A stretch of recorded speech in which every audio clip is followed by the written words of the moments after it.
हम सारणिक पढ़ रहे थे। आज हमने सारणिक में अब तक कोफैक्टर और माइनर्स के बारे में डिस्कशन किया था, मतलब सेकंड कैसे निकालते हैं और उपसारणिक क्या होती है, इसके बारे में हमने बात कर ली। आज हम सारणिक में उसके गुणधर्मों के बारे में चर्चा करेंगे। सारणिक के अंदर प्रॉपर्टीज क्या है, सारणिक की गुणधर्म क्या है। पहली बात देखिए, यदि किसी भी सारणिक में किन्हीं सारणिक में सभी पंक्तियों को स्तंभ में बदल दिया जाए या स्तंभों को पंक्तियों में बदल दिया जाए तो सारणिक के संख्यात्मक मान में कोई परिवर्तन नहीं होता है। अर्थात यदि कोई सारणिक डेल्टा ली मैंने A1 A2 A3 B1 B2 B3 C1 C2 C3, अब देखिए, अब मैं इस सारणिक को में पंक्तियां जो पंक्तियां उनको स्तंभ और स्तंभों को पंक्ति बना रहा हूं, तो इसका मान जैसे आया A1 A2 A3 B1 B2 B3 C1 C2 C3, अगर इन दोनों को हल किया जाए तो इसका मान जो भी आएगा और इन दोनों का मान आपस में बराबर होगा, यानी डेल्टा बराबर डेल्टा। सारणिक के में अगर पंक्तियों को सभी पंक्तियों को स्तंभों में बदल दें और स्तंभों को पंक्तियों में बदल दें, उसके उपरांत अगर हम सॉल्व करें तो सारणिक के मान में कोई परिवर्तन नहीं होता है, यानी उसका संख्यात्मक मान समान आता है, क्योंकि A का सारणिक अवयव A का सारणिक और उसके ट्रांसपोज का सारणिक दोनों समान होंगे। जैसे हमने कोई एग्जांपल लिया, हमने कोई सारणिक लिया डेल्टा 1 2 3 4 5 6 7 8 9, इसको अगर मैं सॉल्व करूंगा तो ये 0 आएगा, आप चाहे करके देख लें। इसी प्रकार अगर मैंने अब इसके पंक्तियों को स्तंभ बनाया, यानी 1 4 7 2 5 8 3 6 9, अब इसको भी सॉल्व करूंगा तो ये 0 आएगा, यानी कि डेल्टा बराबर डेल्टा। अगर दो सारणिक जिनमें पंक्ति और स्तंभों को आपस में बदल दिया गया तो उनके संख्यात्मक मान में कभी कोई परिवर्तन नहीं आएगा, वो दूसरे समान रहेंगे। दूसरा गुणधर्म,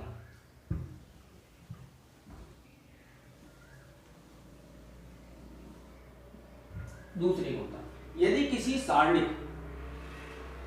सारणिक की किन्हीं दो पंक्तियां या दो स्तंभ को आपस में बदलते हैं तो सारणिक का संख्यात्मक मान तो वही रहता है, परंतु चिन्ह बदल जाता है। जैसे अगर ये सारणिक लिया मैंने A1 A2 A3, अब मैंने डेल्टा 1 बनाया और मैंने इसमें कहा कि इन दोनों को चेंज कर दिया, यानी C1 को C2 से चेंज कर दिया, यानी A2 B2 C2 A1 B1 C1 A3 B3 C3, तो अब इन दोनों में क्या रिलेशन है, यानी डेल्टा 1 बराबर माइनस डेल्टा होगा। इसका संख्यात्मक मान तो समान रहेगा लेकिन चिन्ह बदल जाएगा। जैसे हमने कोई उदाहरण लिया, अपन ने कोई सारणिक लिया, जैसे ये लिया 1 2 3 4, ठीक है। अब इसका संख्यात्मक मान कितना आ रहा है, 4 माइनस 6, यानी कि -2। अब मैंने डेल्टा 1 बनाई, इन दोनों को बदल दिया, 2 4 1 3, अब देखिए क्या आ रहा है, 6 माइनस 4 यानी 2। अब गौर से देखिए, दोनों का परिमाण समान आएगा लेकिन सिर्फ चिन्ह बदलेगा, यानी सारणिक में किन्हीं दो पंक्तियां या दो स्तंभों को आपस में बदल दिया जाए तो सिर्फ उसमें परिमाण समान होता है लेकिन चिन्ह बदल जाता है। तीसरी प्रॉपर्टी,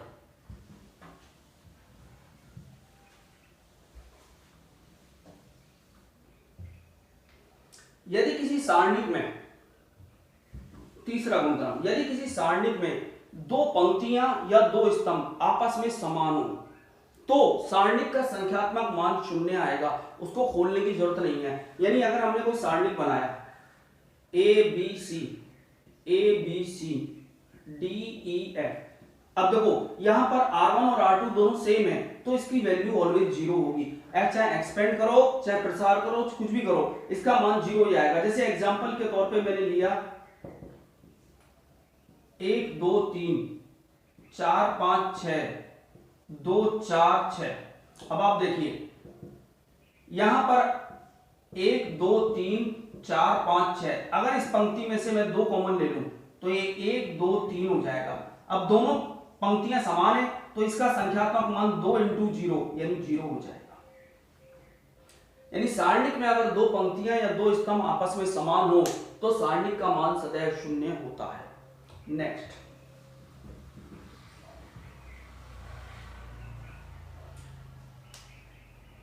देखिए, ये कोई सारणी मैंने बनाया A1 A2 A3 B1 B2 B3 C1 C2 C3।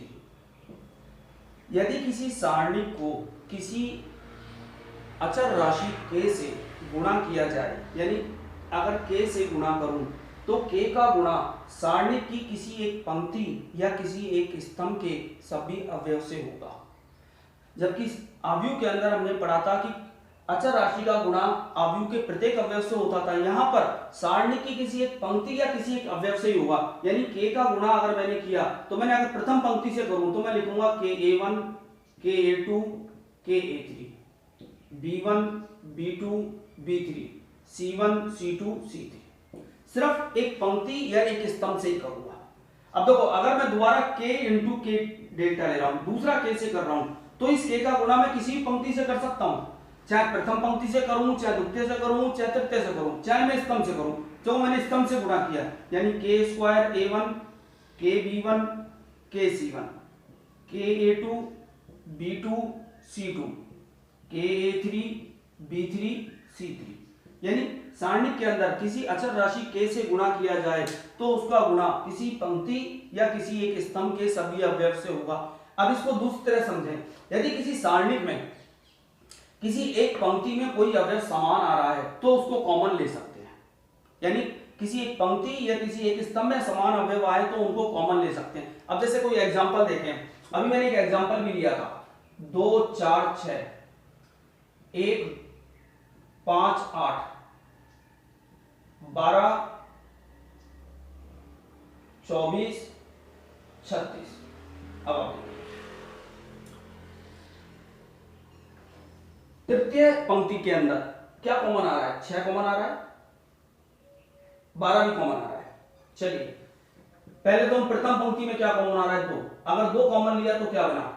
1 2 3 1 5 8। अब तृतीय पंक्ति में क्या कॉमन आ रहा है? 12 कॉमन लिया तो 1 12 दूनी 24 12 36 12 दूनी 24। लेकिन अभी हमने पढ़ा कि किन्हीं दो पंक्तियों के मान अगर समान हो तो उसका मान 0 होता है इंटू 0, तो ये मान क्या हो गया? 0। यानी अगर हमें गुणधर्म मालूम है तो सारणी गुणधर्म मालूम है तो सारणी को खोलने की जरूरत नहीं पड़ेगी, हम आसानी से सारणी का मान निकाल सकते हैं बिना प्रसार के। नेक्स्ट गुणधर्म,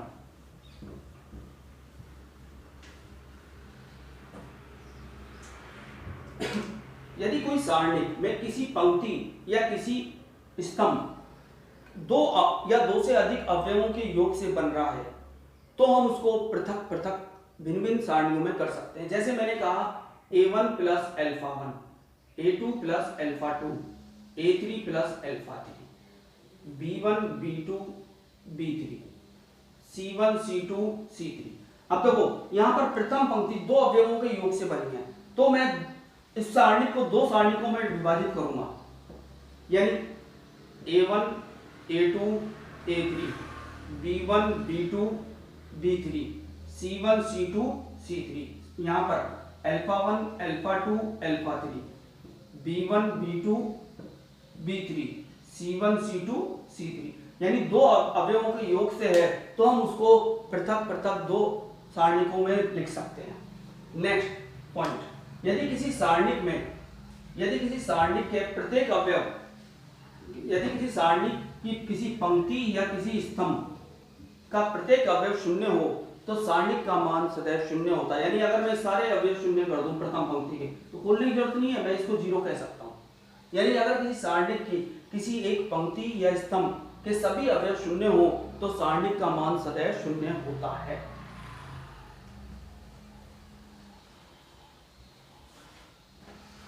अब हम बात कर रहे हैं प्रारंभिक संक्रियाएं।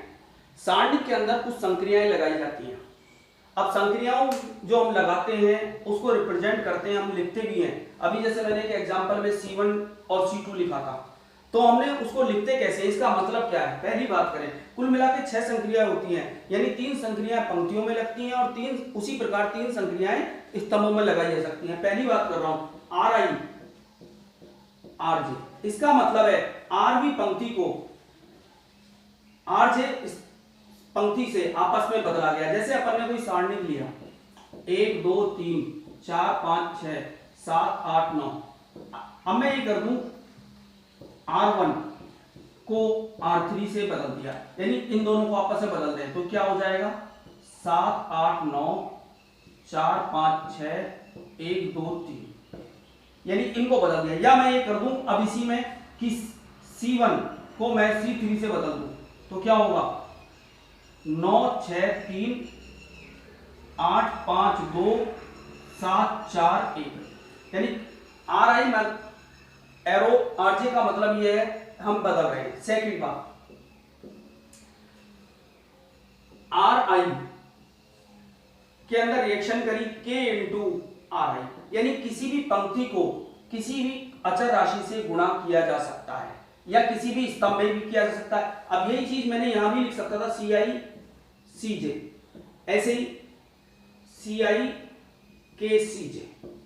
तीसरा आर आई बराबर आई एरो आर आई प्लस के आर आई, यानी आर जे किसी अन्य पंक्ति में किसी अचर राशि से जोड़ के गुणा करके इसमें जोड़ा जा सकता है। सिमिलरली सी आई प्लस के सी जे, देखिए इनका उपयोग हम सारणी को हल करते वक्त करते हैं।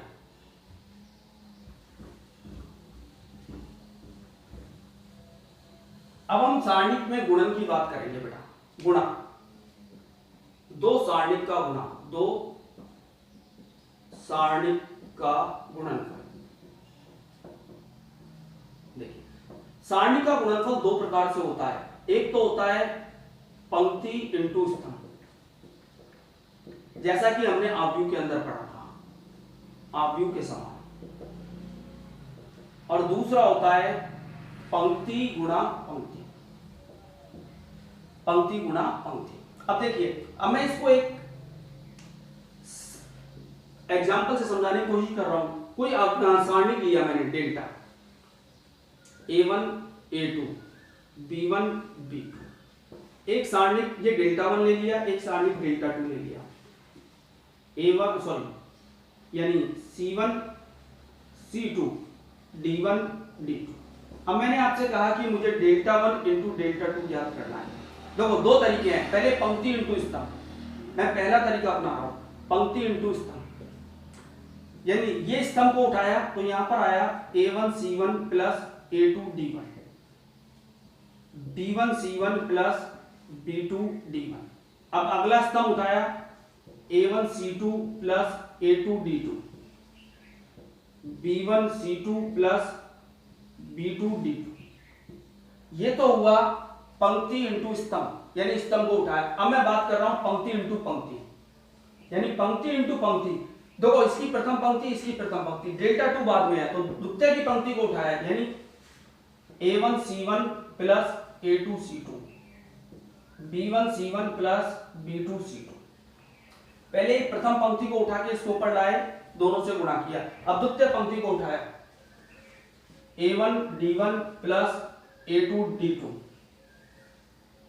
B1 D1 plus B2 D2। इस प्रकार हम पंक्ति इंटू पंक्ति का गुणन करते हैं या पंक्ति इंटू स्तंभ का गुणन करते हैं। यही प्रोसेस 2 कोटि के लिए, 3 कोटि के लिए, किसी के लिए भी अपनाया जाता है।